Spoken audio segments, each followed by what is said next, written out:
കേരളത്തിലെ നാഗാരാധനാ കേന്ദ്രങ്ങളിൽ പ്രമുഖ സ്ഥാനത്തുള്ള ഒരു സങ്കേതമാണ് വൈക്കത്തെ നാഗമ്പൂഴിമന. ജൈവ വൈവിധ്യത്തിൻ്റെ ഒരു കലവറ തന്നെയാണ് ഇവിടുത്തെ കാവുകൾ. കേരളത്തിലെ ഏറ്റവും പുരാതനമായ നാഗാരാധനാ കേന്ദ്രങ്ങളിൽ ഒന്നാണിത്.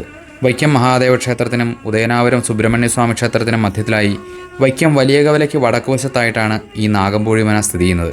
ഏതാണ്ട് 4.5 ഏക്കറോളം പരന്നു കിടക്കുന്ന വിശാലമായ ഒരു കാവാണിത്. നടുവിലായി ഒരു നാലുകെട്ടുമുണ്ട്. ഇവിടുത്തെ വലിയൊരു പ്രത്യേകത എന്ന് പറഞ്ഞാൽ മറ്റുള്ള നാഗാരാധനാ കേന്ദ്രങ്ങളിൽ നിന്നും വ്യത്യസ്തമായി ബിംബോപാധികളോ നാഗപ്രതിഷ്ഠകളോ ഒന്നും ഇവിടെ കാണാൻ സാധിക്കില്ല എന്നത് തന്നെയാണ്.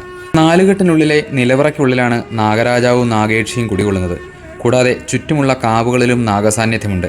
ഐതിഹ്യമനുസരിച്ച് വൈക്കത്തപ്പൻ തന്നെയാണ് ഇവിടെ നാഗരാജാവായി കുടികൊള്ളുന്നതും. കുറച്ച് വർഷങ്ങൾക്ക് മുൻപാണ് ആദ്യകാലത്തുണ്ടായിരുന്ന മന കാലപ്പഴക്കത്താൽ ജീർണതകൾ സംഭവിച്ചതിനാൽ പുനർനിർമ്മിക്കേണ്ടി വന്നത്.